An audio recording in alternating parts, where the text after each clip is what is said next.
Welcome back to a new edition of the I Prefer the 80s and 90s podcast, a podcast where I talk about why I prefer the sports of the 80s and 90s over today's sports. Today's conversation is about just that. My name is Richard Harris, and what I want to say today is one of the major differences between today's sports and yesterday's sports is yesterday's sports was about the athlete. Today's sport is about the athlete and the media. Now you can say that in yesterday's sport, we heard a lot about the owners, Jerry Jones, which we still hear a lot about, George Steinbrenner, and you would be right. Dr. Jerry Buss, all of these great patriarchal men who helped shape their teams and in some cases shaped their sport. But today's sport world, we hear more about the media than we do the players. We hear a lot about the owners more so than we do the players as well. Jerry Jones decided that he is as important to the Dallas Cowboys as Dak Prescott is today. As Troy and Emmett ever were for the Cowboys. Something wrong with that? A little bit. I don't turn to watch the Cowboys play anyway, but if I do watch, I'm not looking for Jerry on the sidelines. In fact, Jerry has popularized owners going to the field during games, in the fourth quarter of games, to be by their teams. A lot more of the more spry, younger owners are sitting front row in the basketball games because of Mark Cuban. Nothing wrong, but they do these things because they want to be seen. My man Steve Ballmer for the Clippers. He wants to be seen. Donald Sterling used to go to the Clipper games, but I wouldn't know who Donald Sterling was in the 80s and 90s if he called me the N-word and sat next to me. Total joke, no pun intended. And if you don't know about Donald Sterling and the NBA getting rid of him, that's above your head. But my point is, the 80s and 90s was about the athlete. Whether it was the bad athlete, the drug-doing athlete, the cocaine-sniffing athlete, the unbelievable performing athlete, it was about the athlete. Today, there are hundreds of TV shows every day, and every day you got thousands of people like me who want to talk about sports. And we try to do it in such a way that we are different from the next man or woman. We try to do it in our own way, and if we don't have access to the athletes, we do our own interpretation of what we think the athlete is thinking. Some like it, some dislike it. Today, I think the media is working so hard to be not only partnered with the athlete, but they don't do their job like they should. I remember when Stephen A. Smith first came out on ESPN and had his own TV show, he was insightful, he was analytical, and he was critical. But he won't criticize today as much as he used to because I guess of the many phone calls that he used to get from the other athletes who would challenge his acumen and his intellect. But the point is, he right now is the quote-unquote face of sports talk in the country. Dan Patrick show which I used to listen to for years in the 2000s, wasn't on mainstream television. And so I thought his show was more insightful and critical of athletes. And I'm sure he still does it, but I can't find him on my dime. Jim Rome has a show that at times is insightful, intelligent, critical. But Jim Rome crossed the line a couple of times, and athletes was down to fight Jim Rome. Other people have had show. Colin Cowherd has a show. But again, the show is not, it seems like it's not about the athletes. It seems to be about him and his opinion. First Take seems to be a show about Stephen A's opinion as opposed to the athletes. And you say, well, how can you avoid that? You can totally avoid that by having the athletes come on and give more of an athlete's point of view through that particular athlete, or just talk about the athlete. Don't talk about yourself. Nobody cares about you. Nobody cares about what you did, where you were, where you went. If they do, then they're really not into the show. They're really not into the content of the show. They're just into you and your co-host. And so TV shows got smart and they put on very attractive co-hosts, whether it's a man or a woman, to try to attract people who are into that type of thing, which everybody is. I mean, you turn the TV and then you don't have the volume on, but you see a really pretty face, you're going to watch. But in my view, in the 80s and 90s, that wasn't the case. In the 80s and 90s, we cared about Bo. We cared about Michael, Magic, Larry, Junior. We cared about Sugar Ray, Mike Tyson. They were the stories. And you went out to get the stories. Today, and this is my part that I find offensive about today. Today seems like everything is new and fresh, and it's not new and fresh. We have heard for my whole life about gender inequity. We've heard about my whole life gender inequality, African American inequality, Hispanic inequality, Asian inequality. We've heard all these things my whole life, but they're trying to project it today like it's something new. And that's what bothers me, because it's not anything new. And the athletes still haven't figured out, or at least they're still trying to figure out, how to erase those ugly words.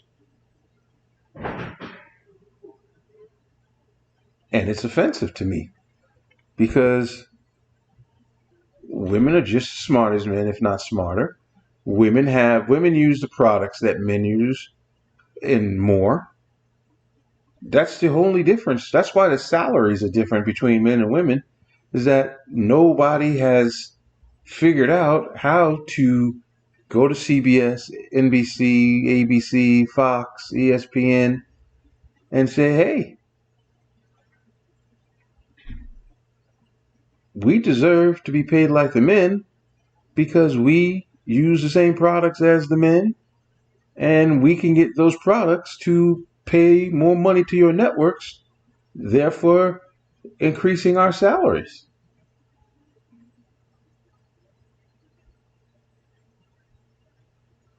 But the media wants to browbeat us with gender inequality and racial inequality.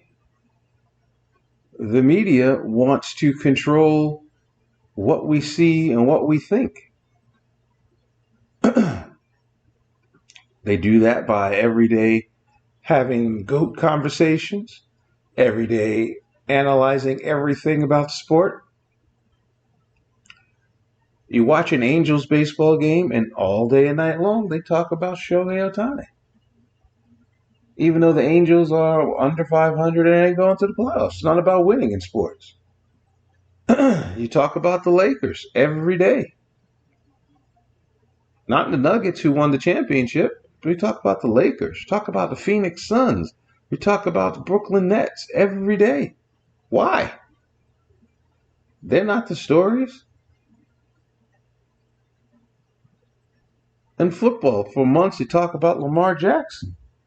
Lamar Jackson didn't get a contract when he wanted it because he was always hurt. He always gets hurt in the season, and the team had to sit there and think, do we want to risk a $40 million contract to a man that plays 8/16 or 17ths of a football season? In tennis, they talk and harp on Nadal, Djokovic forever, Serena forever. We get someone like Carlos Alcaraz who sneaks in, and he's now the best player in the world. And we now starting to hear about him a little bit.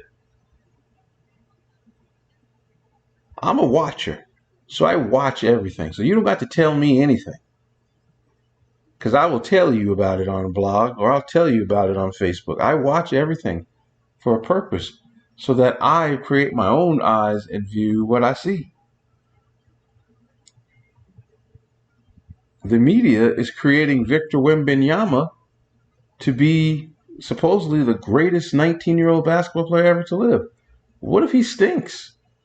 From what we've seen, he's up and down because he's an 18, 19-year-old kid. It's normal. But the media wants us to pedestal him before he's ready to be on a pedestal.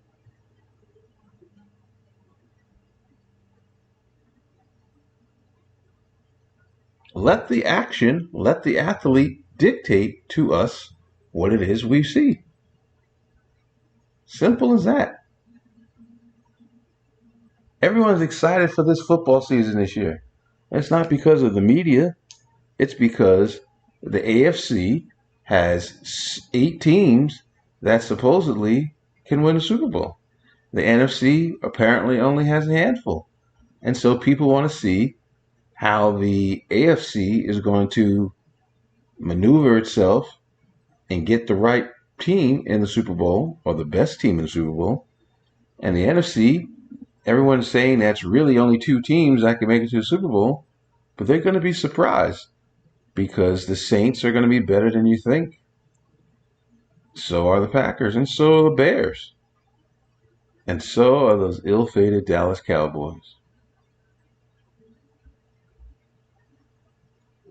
And the reason I can make that assessment is by the play, by watching what I've seen over the last couple of seasons. I've seen the growth of the teams in the AFC. Mahomes, Herbert, Burrow. Seen the growth that they've made. Seen the growth that Jalen Hurts has made, that Dak has made. Derek Carr going to the Saints. You know, it's funny. Aaron Rodgers went to the Jets, and everyone was like, people have the Jets going to the Super Bowl. People think the Jets are one of those teams. Aaron Rodgers should have gone to New Orleans because in New Orleans, number one, the receiving core they have, if healthy, when healthy, is the best in football. To go along with the running back that is as good as any running back, if not better, than every running back in the league. His issue is he plays only 12 out of 16 games a year. Well, you get those 12 games out of 17, in a year, and gets you in the playoffs, and he's healthy, and they're healthy, they're unbeatable.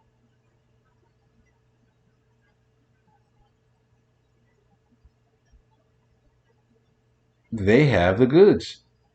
The media doesn't have to tell me that. I can watch that and see that they got the goods. And if their defense can ever play, look out.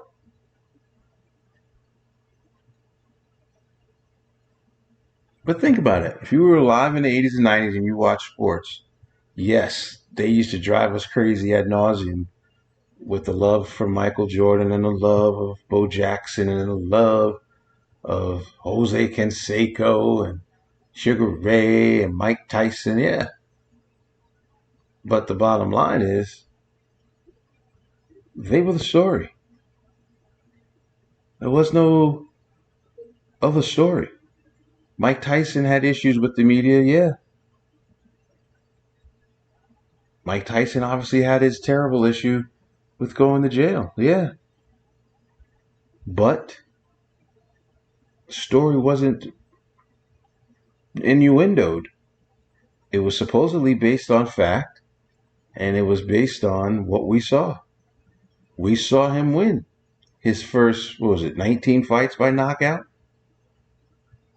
There was no need for anybody to say anything. But today, everybody says everything. Everybody's got a backstory about something. And then everybody's trying to investigate whether or not the athlete's real, the athlete's fake, the story's real, the story's fake. I mean, don't even make me Lance Armstrong's life destroyed.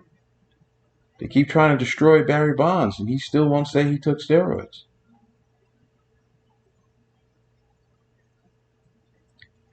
Anyway, my point today is a simple one.